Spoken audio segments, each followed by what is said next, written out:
अगले बिंदु की बारे में बात करते हैं। कल अपन ने जो बात की थी उसी बात को आगे बढ़ाते हुए आज अपन बात करते हैं कि मानव का प्राकृतिकरण क्या है, यानी यहाँ से किस प्रकार का प्रश्न है वो परीक्षा में आ सकता है, तो उसे लेकर के अपन लोग बात करेंगे। जिसके अंतर्गत देखते हैं कि मानव का प्राकृतिकरण, यानी पहले अपन ये समझते हैं मानव का प्राकृतिकरण का मतलब क्या है। देखिए, मानव का प्राकृतिकरण का मतलब ये होता है कि मानव प्रकृति के अनुसार अपने व्यवहार को अनुकूलित कर लेता है, यानी जैसा प्रकृति कहती है वैसा, यानी प्रकृति जो चाहती है उसी के अनुसार अगर मानव व्यवहार करना प्रारंभ कर देता है तो अपन उसको कहते हैं कि मानव का प्राकृतिकरण हो गया। यानी मानव ने प्रकृति के जो आदेश थे उस आदेश या जो प्रकृति का नियम है उनके अनुसार अपने व्यवहार को समायोजित कर लिया। ठीक बात है। देखिए, तो ये अपने लिखा है कि मानव ने प्रकृति के अनुसार अपने आप को ढाल लिया, यानी ये प्रकृति मानव वगैरह ये सारी बात अपने पिछले वाली क्लास के अंदर की थी, क्या कैसे है वो सारी बात हम लोग ने पढ़ ली थी। इसी बात को आगे बढ़ते बढ़ते बात करते हैं कि मानव ने प्रकृति के अनुसार, यानी मानव आदिमकालीन मानव था, समाज था, उस समय उस समाज में रहने वाले लोगों के पास इतनी समझ नहीं थी, उनके पास तकनीकी नहीं थी, इसलिए वो पूर्ण रूप से प्रकृति पर निर्भर थे। इसलिए वो प्रकृति की बातों को मानते थे। इसलिए तो ये लोग क्या करें, उस समय आदिमकालीन मानव समाज है वो अपने आप को प्रकृति, यानी अपने आप को प्रकृति, मानव को प्रकृति के अनुसार अपने आप को ढाल ले लिया। और इस ये ढाल लेने की जो प्रक्रिया है या प्रोसेस है, इस प्रक्रिया को अपन भूगोल के अंदर बोलते हैं कि मानव का क्या हो गया, प्राकृतिकरण हो गया। यानी मानव जो प्रकृति के आदेशों के अनुसार व्यवहार करना प्रारंभ करता है या प्रकृति के अनुसार अपने आप को डाल लेता है, तो इसको हम लोग कहते हैं कि मानव का क्या हो गया, प्राकृतिकरण हो गया। अब बात ये आती है कि मानव का प्राकृतिकरण तो हो गया, लेकिन ये हुआ क्यों? मानव ने प्राकृतिकरण क्यों किया, यानी प्रकृति के अनुसार मानव ने अपना व्यवहार परिवर्तित किया। जैसे प्रकृति चाहती थी उस हिसाब से मानव ने व्यवहार करना प्रारंभ कर दिया। इसके पीछे कारण क्या है, क्या वजह रही होगी जिसकी वजह से मानव ने प्रकृति के अनुसार व्यवहार करना प्रारंभ किया? पहले मानव का प्राकृतिकरण के कारण, मानव का प्राकृतिकरण क्यों हुआ? पहली बात, प्रकृति सर्वोपरि, यानी यहाँ कौन है शक्तिशाली, कौन है दोनों में, मानव और प्रकृति दोनों के अंदर शक्तिशाली कौन है बच्चों? प्रकृति शक्तिशाली। सर्वोपरि कौन है? प्रकृति सर्वोपरि है। तो प्रकृति क्या है? सर्वोपरि है, यानी मानव प्रकृति की क्या है? सुनता है। यानी जो शक्तिशाली होगा उस शक्तिशाली की कमजोर व्यक्ति हमेशा क्या करता है, उसकी बात को सुनता है, उसकी बात की कही हुई बात को अनुसरण करता है। तो यहाँ पर भी प्रकृति शक्तिशाली है और उस समय का मानव समाज था वो कमजोर था, इसलिए उस समय का मानव समाज प्रकृति की बातों को क्या करता था? सुनता था। तो प्रकृति क्या थी? सर्वोपरि। एक काम ये रहा। दूसरा, प्रकृति के भय से अब मानव शक्तिशाली कौन है बच्चों? प्रकृति है। इसका मतलब मानव डरेगा किससे? प्रकृति से। क्या करता था?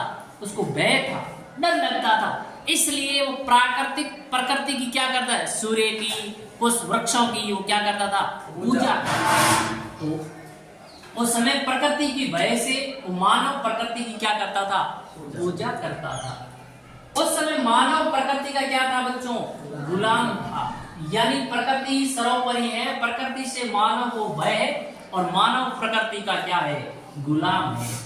अब मानव अपनी आवश्यकताओं की पूर्ति के लिए किस पर निर्भर है, यानी मानव को उस समय अपनी जो आवश्यकता है उस आवश्यकताओं की पूर्ति करने के लिए जो भी संसाधन चाहिए तो वो कहां से प्राप्त करता था?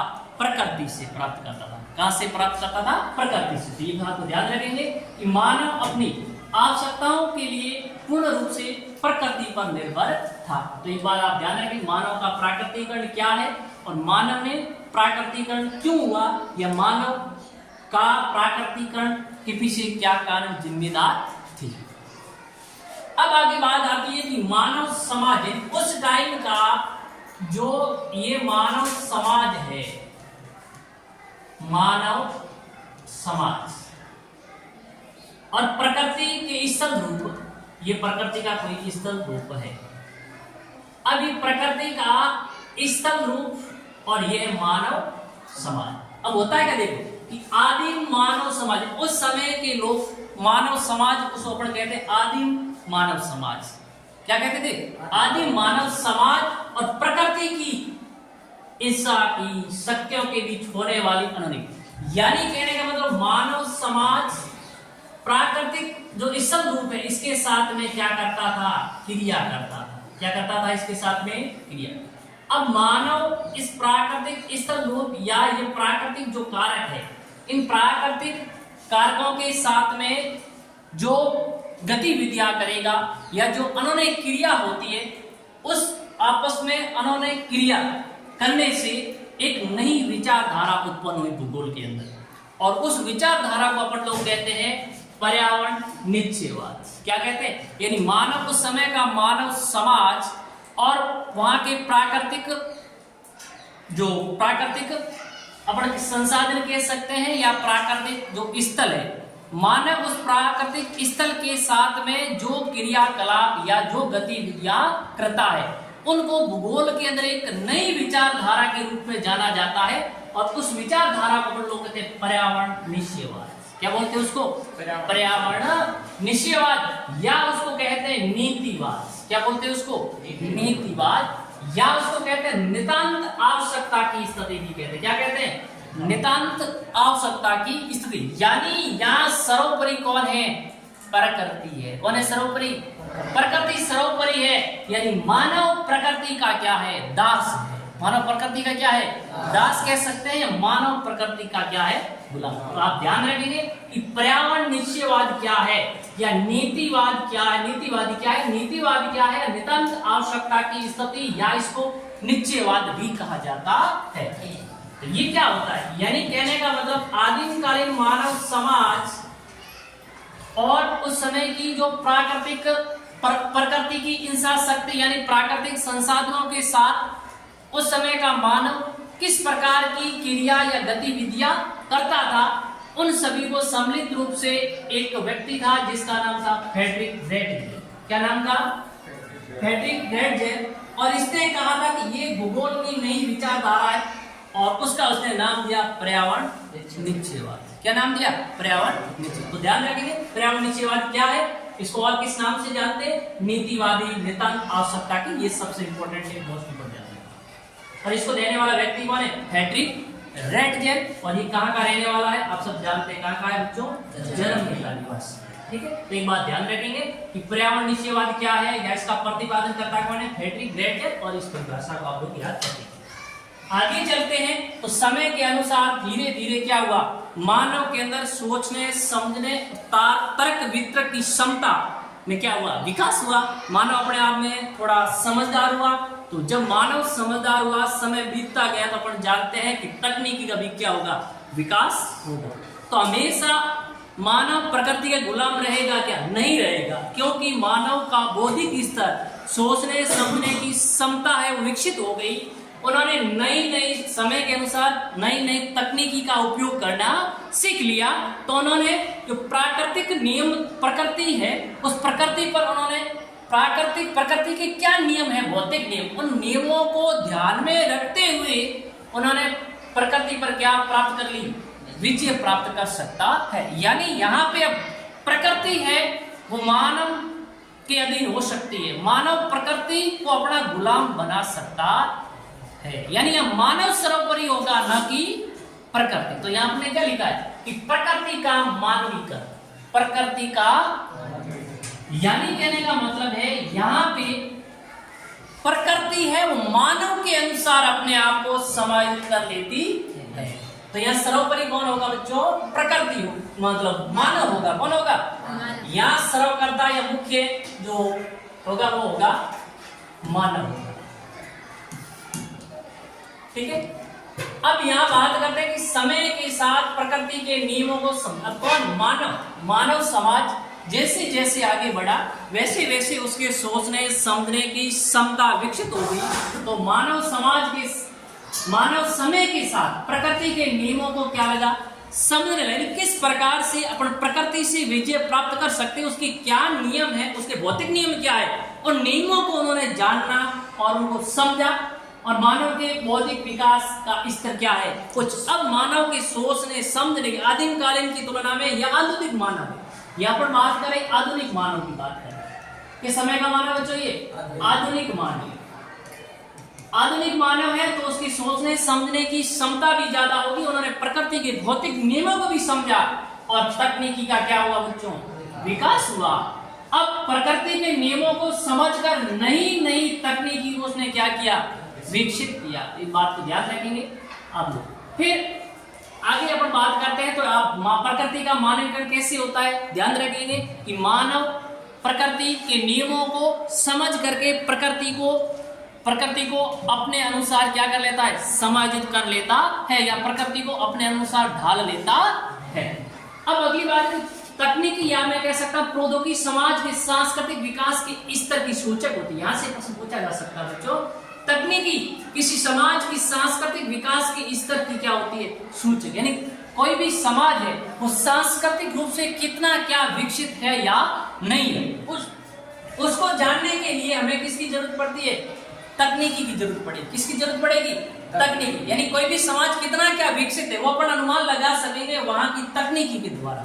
मानते पर दे देखते हैं कि एक देश विकसित होता है, दूसरा देश विकासशील होता है। इसका मतलब है कि अपन उनका अनुमान किसके आधार पे लगाते हैं, वहां की तकनीकी को देखकर। किसको देख करके, वहां की तकनीकी को। तो इस बात को ध्यान रखेंगे कि कोई भी समाज सांस्कृतिक रूप से विकसित है या नहीं है, उसका सूचक का मतलब उसको कौन बताएगा, उसको वहां की तकनीकी बताएगी। कौन बताएगी, तकनीकी। तो आदिम कालीन मानव से धीरे धीरे समाज आधुनिक मानव की ओर अग्रसर होता है। तो उन्होंने उस सांस्कृतिक विकास के स्तर की सूचक होती है जिसमें देखा कि घर्षण और ऊष्मा के ज्ञान से अग्नि की खोज हुई। जैसे अपन दो वस्तुओं को बच्चों क्या करते हैं, साथ में रगड़ते हैं। जैसे अपन हाथों को, हथेलियों को रगड़ते हैं, अपने हाथ से क्या होता है, घर्षण होता है। क्या होता है, घर्षण होता है, जिसकी वजह से अपने हाथ क्या हो जाते हैं, गर्म हो जाते हैं। तो मानव जब आदिकालीन समाज से धीरे धीरे आगे की आधुनिक समाज की ओर बढ़ा, तो उन्होंने कोई पत्थर को रगड़ा, दो पत्थरों को आपस में रगड़ा तो पत्थर गर्म चिंगारी निकली और उससे क्या किसकी उत्पन्न हो गई, आग की उत्पत्ति हुई। किसकी उत्पत्ति हुई, आग की। तो इस बात का ध्यान रखेंगे कि घर्षण और ऊष्मा के ज्ञान से किसकी खोज होगी बच्चों, घर्षण का मतलब दो वस्तु को आपस में रगड़ते, उनके दो वस्तुओं के रगड़ने से परस्पर जो बल लगता है उस बल को अपन कहते हैं घर्षण। ऊष्मा का मतलब बल लगने से वस्तु क्या होती है, गर्म होती है, एक ऊर्जा मिलती है। ऊष्मा अपने आप में क्या है, ऊर्जा है। तो उस वस्तु के घर्षण और ऊष्मा के कारण किसकी उत्पत्ति हुई, हमें अग्नि के बारे में जानकारी ले। इस प्रकार से आग को है वो आग है वो प्राप्त हो सकती है। फिर डीएनए और अनुवांशिक नियमों से, डीएनए और अनुवांशिक यानी डीएनए और अनुवांशिक के नियमों को समझा मानव ने। और जब डीएनए और अनुवांशिक के नियमों को समझ करके मानव को होने वाली विभिन्न प्रकार की जो बीमारियां हैं उन बीमारियों के इलाज के बारे में भी हमें क्या मिलती है, जानकारी। जब हम डीएनए और अनुवांशिक गुणों के बारे में जानकारी नहीं है तो हम लगभग किस व्यक्ति को किस प्रकार की कौन सी बीमारी है उसके बारे में अनुमान नहीं लगा सकते। फिर गति के नियमों को समझा मानव ने। किसके नियम को समझा, जैसे अपन देखते हैं वायुयान ऊपर उड़ता है। अब वायुयान बनाने से पहले व्यक्ति ने ये हवाएं कैसी क्या चलती होगी उन भौतिक नियमों के बारे में भी जाना होगा। जानने के बाद में ही उन्होंने किसको बनाया बच्चों, वायुयान को बनाया गया। तो ये गति के नियमों को समझ करके वायुयान का क्या किया, निर्माण। तो इस प्रकार से ये जो तकनीकी धीरे धीरे विकसित हुई तो अपन अनुमान लगा सकते हैं कि हमारा आदिमकालीन मानव समाज था वो धीरे धीरे आधुनिक मानव समाज की ओर क्या हो रहा है, अग्रसर हो रहा है। आगे देखिए, आगे ये क्या कह रहा है, ये कह रहा है कि पर्यावरण से प्राप्त प्राकृतिक संसाधन संभावना को, अब ये पर्यावरण प्रकृति से प्राप्त होने वाले जो प्राकृतिक संसाधन है वो नई नई क्या है, संभावना को क्या देते हैं, जन्म देते हैं। तो ध्यान रखें, पर्यावरण से प्राप्त होने वाले प्राकृतिक संसाधन से नई नई संभावना को क्या देते हैं बच्चों, जन्म, या नई नई संभावनाओं के बारे में हमें क्या मिलती है, जानकारी मिलती है। अब मानवीय क्रियाएं सांस्कृतिक भूत, अब मानव विभिन्न प्रकार की इन प्राकृतिक संसाधनों के सामने क्या करेगा, क्रिया करेगा, तो क्रिया करेगा तो क्या बनेगा बच्चों? भूदृश्य, सांस्कृतिक भूदृश्य। मानव क्रिया करके जो भी दृश्य बनाएगा उसको हम क्या कहते हैं बच्चों? सांस्कृतिक भूदृश्य। अब देखते हैं कि उच्च भूमि पर अब मानव के द्वारा किस प्रकार के सांस्कृतिक भूदृश्यों का निर्माण या रचना की जाती है। उसमें अपन देखते हैं कि उच्च भूमि पर स्वास्थ्यप्रद विश्राम स्थल अपन देखते हैं, जो पहाड़ी या पर्वतीय क्षेत्र होते हैं बच्चों, वहां पर वैसे तो प्रकृति की दृष्टि से दुर्गम क्षेत्र है कि नहीं है, लेकिन मानव ने उन प्राकृतिक संसाधनों का रूप में परिवर्तित करके अपने रहने योग्य विश्राम स्थलों को वहां क्या कर दिया है? उनकी रचना कर दी, यानी वहां मानव रह सकता है। ठीक बात है। आदिमकालीन मानव वहां नहीं रह सकता था क्योंकि दुर्गम क्षेत्र थी वो, लेकिन आजकल मानव ने आधुनिक तकनीकी की सहायता से या प्रौद्योगिकी की सहायता से उस क्षेत्र को भी अपने विश्राम स्थल यानी रहने के योग्य बना दिया। और बड़े बड़े नगरों का क्या हो रहा समय के साथ में? विशाल नगरों का क्या हो रहा? प्रचार, बड़े बड़े नगर फैल रहे हैं। ठीक बात है। फिर खेतों का विस्तार हो रहा है, विभिन्न प्रकार के बाग बगीचों का क्या हो रहा है? विस्तार हो रहा है। इस सब इनकी रचना कौन कर रहा है? इनको निर्माण कौन कर रहा है बच्चों? मानव कर रहा है। कौन कर रहा है? मानव कर रहा है। और मानव प्रकृति को अपने अनुसार क्या कर लेता है? ढाल लेता है। यानी मानव प्रकृति पर क्या प्राप्त कर लेता है? यहाँ पर विजय प्राप्त कर लेता है। इन प्रकृति को अपने अनुसार व्यवहार करने के लिए मजबूर करता है। तो अब वहां क्या था? अब पढ़ा था पीछे अपने, जहां प्रकृति मानव को अपने अनुसार व्यवहार करने के लिए मजबूर करती है, उसको तो अपने कहा था कि प्रकृति का नहीं, मानव का प्रकृति का। और जब मानव उस समय का मानव और उस समय की प्रकृति के स्थल रूप जो आपस में क्रिया करते थे, अनोन्य क्रिया करते थे, उन दोनों के अनोन्य क्रिया करने से भूगोल में एक नई विचारधारा पनपी थी। उसका अपन लोगों ने नाम दिया था, क्या नाम दिया था? पर्यावरण निश्चय। वैसे वैसे यहाँ पर आधुनिक समाज, आधुनिक समय का मानव और प्राकृतिक स्थल आपस में क्या करेंगे बच्चों? क्रिया करेंगे। और इनका क्रिया करने से एक नई विचारधारा, यानी यहाँ पर मानव प्रकृति पर पूर्ण रूप से विजय प्राप्त करता है और यानी मानव प्रकृति को अपने अनुसार ढाल लेता है।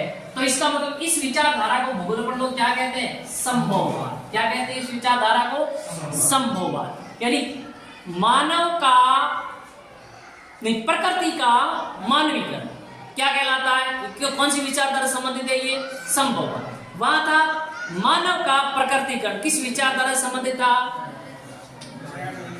पर्यावरण निश्चित। तो इसको अपन कहेंगे संभववाद विचारधारा। यहाँ क्या होता है? यानी प्रकृति अवसर प्रदान कर देगी, मानव समाज को प्रकृति क्या देगी? अवसर देगी। अब उस अवसर का उस समय पर मानव अगर उसका उपयोग करता है या नहीं, वो तो उस मानव समाज पर क्या करता है? प्रकृति का काम है सिर्फ क्या करना? अवसर प्रदान करना। तो प्रकृति अवसर प्रदान करती है और मानव उसका क्या करता है बच्चों? उपयोग करता है। तो धीरे धीरे प्रकृति पर मानव का अधिकार हो जाता है। धीरे धीरे प्रकृति ने अवसर दिया, मानव ने उस अवसर का क्या किया? उपयोग किया और धीरे धीरे प्रकृति पर मानव क्या कर लेता है? अधिकार कर लेता है। यानी धीरे धीरे प्रकृति का क्या हो जाता बच्चों?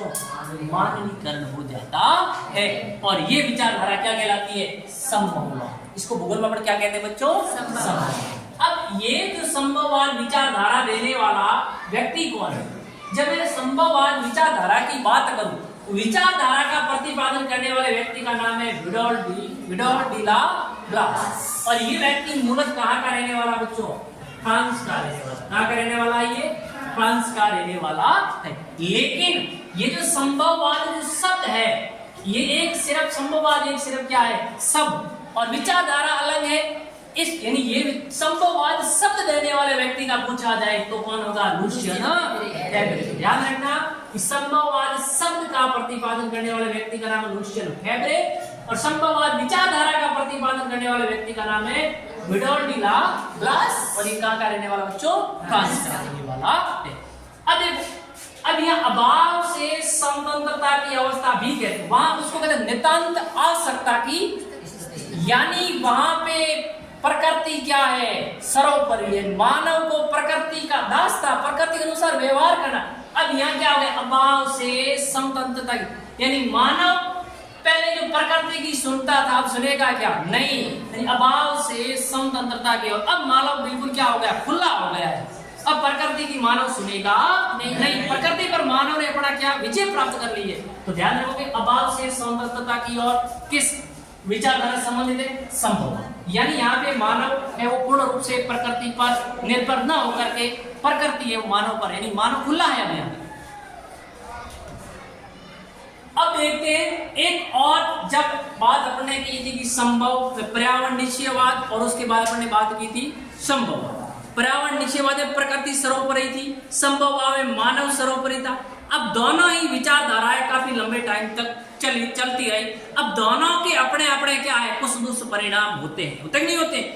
अब जब दोनों के अंदर अंतर विरोध उत्पन्न हुआ तो उन दोनों को मतलब लगने लगा, महसूस होने लगा भूगोलवेताओं को कि इन दोनों विचारधाराओं से प्राकृतिक या प्रकृति है या प्राकृतिक जो पर्यावरण है इसको कुछ दुष्परिणाम भी झेलने पड़ते। तो एक नई विचारधारा पनपी, दो नई विचारधारा पनपी, और वो नई विचारधारा निकल के आई जिसको अपने का नव निश्चयवाद। क्या कहा जिसको? नव। अब नव निश्चयवाद विचारधारा पर्यावरण निश्चयवाद और संभववाद दोनों के मध्य मार्ग को बताती। यानी पर्यावरण निश्चयवाद का मतलब यहाँ पे क्या हो रहा था बच्चों, मानव का प्राकृतिकरण हो रहा था। यानी यहाँ पे हो रहा था मानव का प्राकृतिक, लेकिन संभववाद में क्या हो रहा था, प्रकृति का क्या हो रहा था, इसमें हो रहा था प्रकृति का मानवीकरण, प्रकृति का मानव। अब जब अपने मानव का प्राकृतिकरण हुआ उसको तो पर्यावरणवाद था। अब यहाँ क्या होगा, यहाँ मानव प्रकृति का सुनता था। जब मानव प्रकृति का सुनेगा तो अपनी विकास नहीं कर पाएगा, तो अपना विकास नहीं कर पाएगा, अपनी जो अवस्थाएं है उस अवस्था में परिवर्तन नहीं कर पाएगा, उसके बाद जो नई नई तकनीकी है उस तकनीकी का भी उपयोग नहीं कर पाएगा, तो भी उसके लिए वो फायदेमंद नहीं है। और जब मानव यहाँ इस अवस्था में पहुंचा संभववाद में, तो यहाँ मानव ने प्रकृति को क्या कर लिया, अपने अधीन कर लिया। तब जब मानव ने प्रकृति को अपने अधीन किया तो भी प्रकृति को कुछ क्या दुष्परिणाम क्या करना पड़ेंगे, वह मानव को झेलने पड़ रहे थे। यहाँ पर किसको झेलने पड़ रहे, प्रकृति को दुष्परिणामों का शिकार होना पड़ रहा। यानी वहां मानव इसलिए झेल रहा था कि मानव था वो अपनी नई नई तकनीकी का प्रयोग नहीं कर सकते, प्रकृति से डरता था, समझे बात नहीं। और लेकिन यहाँ मानव समझदार हो गया, उसका बौद्धिक स्तर विकसित हो गया, लेकिन उसने प्रकृति पर विजय प्राप्त कर लिया, तो प्रकृति पर उस पर जो भी गतिविधि क्रियाकलाप करेगा उससे प्रकृति पर क्या पड़ेगा, उसका दुष्परिणाम पड़ेगा। जैसे मान लो प्राकृतिक आपदा, यानी अपन बात करते हैं कि मानव ने नई नई तकनीकी के माध्यम से जहां पर विभिन्न प्रकार के खनिज होते हैं उन खनिजों को पृथ्वी के धरातल से निकाल लिया। तो अपन जानते हैं कि जब खनिज अपन निकालेंगे तो पृथ्वी का भाग जहां से खनिज निकला वो भाग क्या हो जाएगा, खोखला हो जाएगा। खोखला होगा तो आने वाले समय के अंदर उस भाग में विभिन्न प्रकार की प्रकृति संबंधित क्या आ सकती है, ज्वालामुखी है या भूकंप है, ये प्राकृतिक आपदाएं आ सकती है, आ सकती नहीं आ सकती है। तो इसका मतलब एक दुष्परिणाम क्या निकला, प्राकृतिक आपदा भी आ सकती है। हरित गृह प्रभाव जैसी स्थितियां, इनकी वजह से हरित गृह प्रभाव की स्थिति उत्पन्न हो सकती है। ओजोन परत का अवक्षय हो सकता है।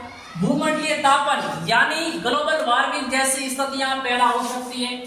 और बर्फ की हिमटोपिया होती है वो क्या हो जाएगी, पिघल जाएगी। तो जो जिस क्षेत्र भूमि पर पानी नहीं था ना वो भूमि भी पानी से क्या हो जाएगी, पानी से भर जाएगी।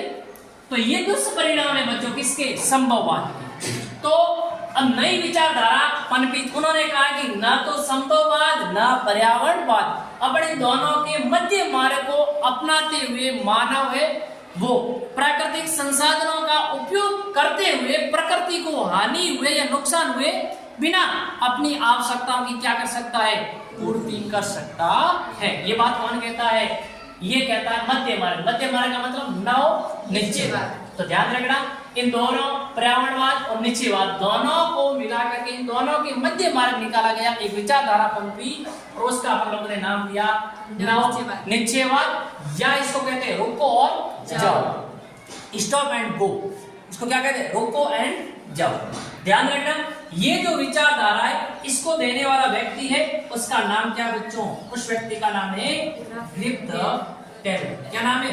ग्रिप्त टेलर। तो ध्यान रखना, नव निश्चयवाद विचारधारा का दूसरा नाम क्या है? रोको और जाओ। इसका प्रतिपादन करता कौन है? ग्रिप्त टेलर। ये इंपॉर्टेंट है, परीक्षा दर्शक ध्यान रखना, ठीक है। अब ये क्या कहती है? ये विचारधारा क्या कहती है? ये कहती है यहाँ ना तो नितांत आवश्यकता की स्थिति है और नहीं नितांत, यानी ये विचारधारा कहती है यहाँ ना तो प्रकृति सर्वोपरि है और नहीं मानव स्वतंत्र है।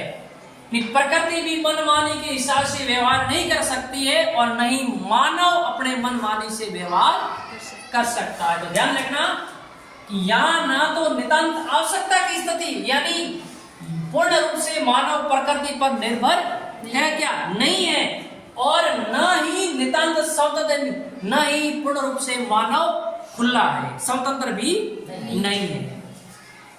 कि हम प्रकृति के नियमों की पालना, अभी करें कि आप अगर प्रकृति पर विजय प्राप्त करना चाहते तो आपको क्या करना पड़ेगा? पहले आपको प्रकृति के भौतिक नियमों को क्या करना पड़ेगा? समझना पड़ेगा। क्या करना पड़ेगा? तो देखो, हम या मानव समाज प्रकृति के नियमों की पालना करके, यानी उसके नियम क्या है, उस नियमों की पालना करके इस पर क्या प्राप्त की जा सकती है? प्रकृति पर विजय प्राप्त की जा सकती है। यानी पहले हमें प्रकृति के नियमों को जानना पड़ेगा और नियमों को जानेंगे, जानने के बाद में उस नियमों की हमें क्या करनी पड़ेगी? पालना करनी पड़ेगी। फिर हम है वो प्रकृति पर विजय प्राप्त कर सकते हैं। तो इस बात का ध्यान रखना। अब नव निश्चयवाद विचारधारा की तुलना किससे की गई है? यातायात के संकेतों से। यानी नव निश्चयवाद विचारधारा को उन्होंने जो ट्रैफिक सिग्नल होता है चौराहे पे लगा हुआ शहरों के अंदर, उससे तुलना की है। देखो क्या की उसने, देखो आप जानते एक उसके अंदर रेड लाइट होती नहीं होती, उसका मतलब होता है रुकना। उसका मतलब क्या होता है? रुकना। अब वह होता है वो संकेत अपन उस यातायात ट्रैफिक सिग्नल से समझते हैं, या ये बात अपन करें प्रकृति से संबंधित। यहाँ पर है कौन? मैं कौन है? प्रकृति। कौन है? प्रकृति। अब यहाँ ये लाल लाइट का मतलब होता है रुकना। क्या होता है? रुकना।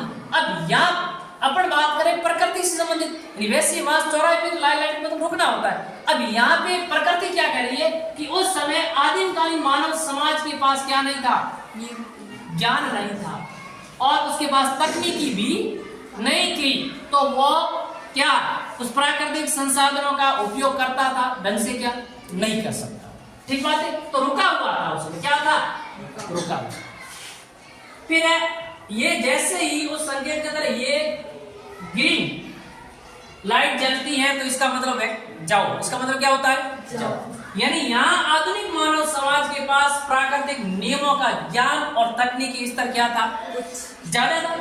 ज्ञान भी ज्यादा था, प्रकृति जो तकनीकियां वो भी ज्यादा विकसित थी।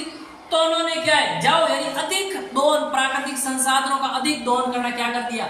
शुरू कर दिया। और जिससे अपने पास क्या ये विभिन्न प्रकार की प्राकृतिक आपदा या इस प्रकार के दुष्परिणाम निकलने क्या हो गए अपने पास? शुरू नहीं हुए। और ये जो पीली बत्ती, इसका मतलब है त्याग। इसका मतलब क्या?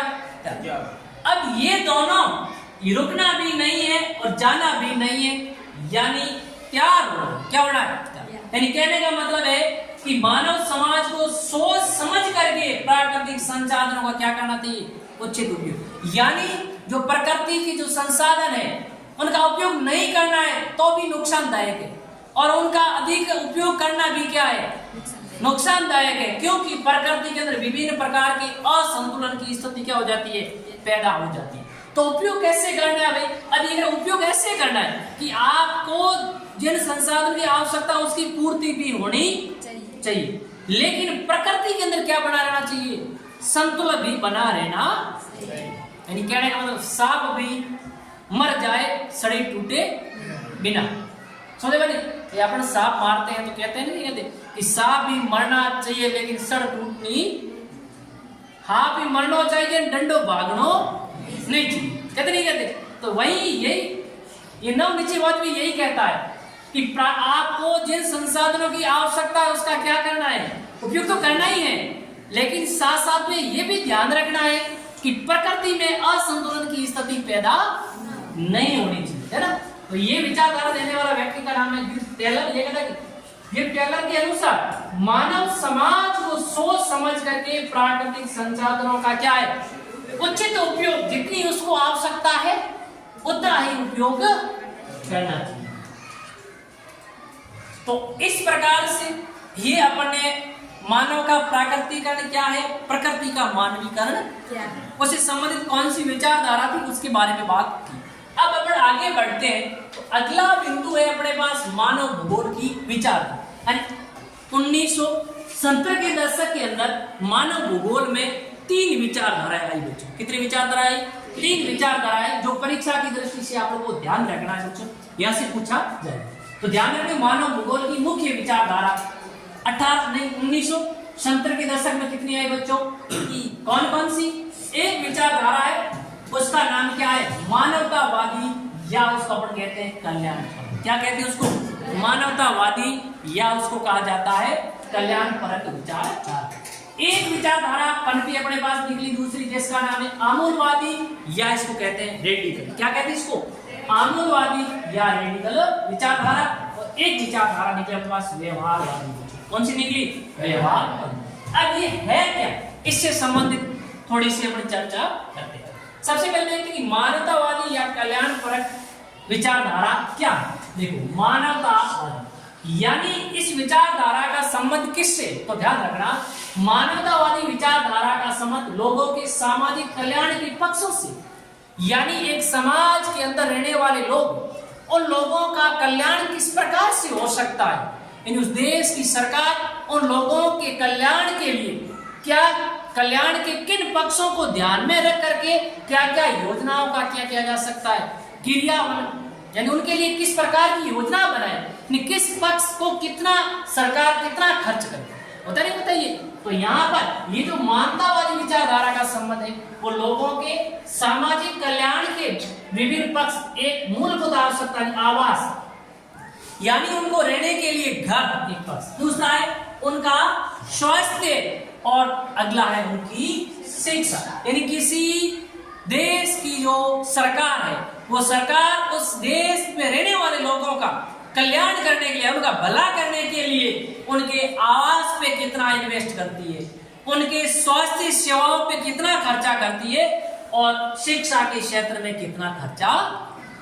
ये विचारधारा इसी संबंध में समझे बात नहीं? चलिए अगली अपने पास की विचारधारा आमूल विचारधारा, आमूलवादी, या इसको कहते हैं बच्चों रेडिकल विचारधारा। क्या कहते हैं? ये विचारधारा का संबंध क्या है कि मानव समाज या लोग हैं वो निर्धनता के कारण, किसी देश के लोग हैं तो गरीब क्यों है, निर्धन क्यों है, उसके पीछे कौन से कारण जिम्मेदार है, वो लोग गरीबी से क्यों बंधे हुए हैं, और उन लोगों में सामाजिक रूप से असमानता क्यों पाई जाती है, क्या कारण है, उन सभी की व्याख्या कौन सी विचारधारा करती है?